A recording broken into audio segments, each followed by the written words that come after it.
வணக்கம் big Boss season 8. இந்த சௌந்தர்யாவுக்கும் ராணவுக்கும் சுத்தமாகவே ஆக மாட்டேங்குது. ஸோ சௌந்தர்யாவுக்கும் ராணவுக்கும் ஆகலைன்னா கோவா கேங் விஎஸ் ராணவ் அப்படியே தான் இருக்கும். ஸோ என்னென்னு பார்த்தீங்கன்னா, காலையில் ஒரு ப்ராப்ளம் போச்சு பார்த்தீங்களா, ராணவ் அண்டு சௌந்தர்யா போய் ஃபஸ்ட்டு ராணவ் வந்து ஒஸ்ட் பெர்ஃபார்மர், அவனுக்கு மூளை இல்லை அப்படி இப்படின்னு சொல்லியிருப்பாங்க. ஸோ அதே வந்து ராணவ் சொல்லியிருப்பான், கரெக்டாக சொல்லியிருப்பான் ராணவ். என்னென்னா, இவங்க வந்து மித்த நேரம்லாம் டெவில் மாதிரி பிஹேவ் பண்ணுறாங்க, ஆனால் டெவில்னு ஒரு கேம் வரும்போது எங்களுக்கு தெரியாது, அதெல்லாம் வரல அப்படின்னு சொல்லி ஆக்டிங் போட்டிருப்பாங்க. ஸோ அதனால் நான் அவங்கள ஒஸ்ட்டு பெர்ஃபார்மர்னு ராணவ் சொன்னது 100% ரைட்டு. அது வந்து சௌந்தர்யா வந்து ஹிட் ஆகிடுச்சான். சௌந்தர்யா வந்து ராணாவை சொல்லலாமா, ராணவ் வந்து சௌந்தர்யாவை சொல்லக்கூடாதான். நான் சொன்னதுக்காக நீ சொல்கிறியே, உனக்கு மூளையே இல்லை, உனக்கு நீ வந்து குழந்த மாதிரி பிஹேவ் பண்ணுற, நீ வந்து மெச்சூரிட்டியே இல்லை அப்படி இப்படின்னு பேசிக்கிட்டு இருக்காங்க ரஞ்சித்திட்ட. அந்த ஆள் சுத்தமாக சரியான சால்றா ரஞ்சித்லாம். அந்த ஆள் எப்படி கேப்டன்ஷிப் ஜெயிச்சானே தெரில. ஸோ அதை அப்படி வந்து ரஞ்சித்திட்ட சொல்லிகிட்டு இருக்காங்க.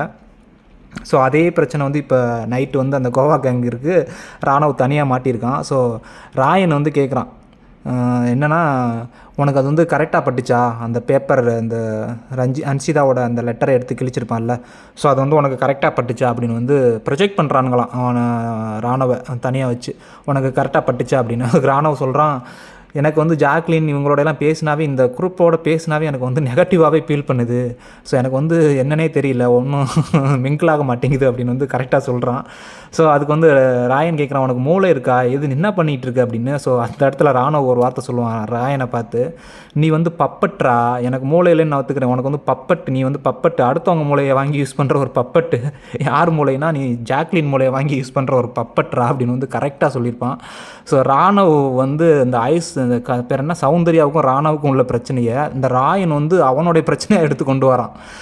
அந்த சௌந்தர்யாவை வந்து ராணவ் வந்து நாமினேட் ஒஸ்ட் பெர்ஃபார்மர் கொடுக்குமோ, ராயன் வருவான்ல ஒஸ்ட் பெர்ஃபார்மருக்கு, அப்போ வந்து ராணவை தான் சொல்லுவான், ராயனே ஒழுங்காக பண்ணலை அந்த டாஸ்க்கை, நீ இந்த டாஸ்க்கை, டெவில் அண்ட் ஏஞ்சல் டாஸ்க்கை.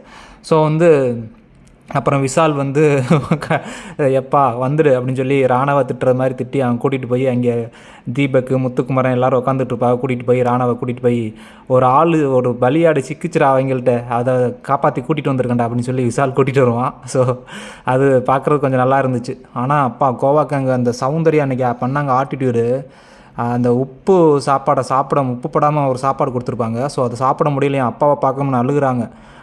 டாஸ்க் ஒழுங்காக பண்ணியிருந்தா எல்லாமே கொடுத்துருக்க போகிறாங்க. என்ன ஆக்டிங் பண்ணுது அந்த பொண்ணு, அப்பா பயங்கரமான ஆக்டிங் பண்ணிகிட்டு இருக்கு. ஸோ ஜாக்லினோட சேர்ந்தா இந்த நிலமை தான் அப்படின்னு சௌந்தர்யா இனிமேலாவது உணருமா என்னன்னு தெரில.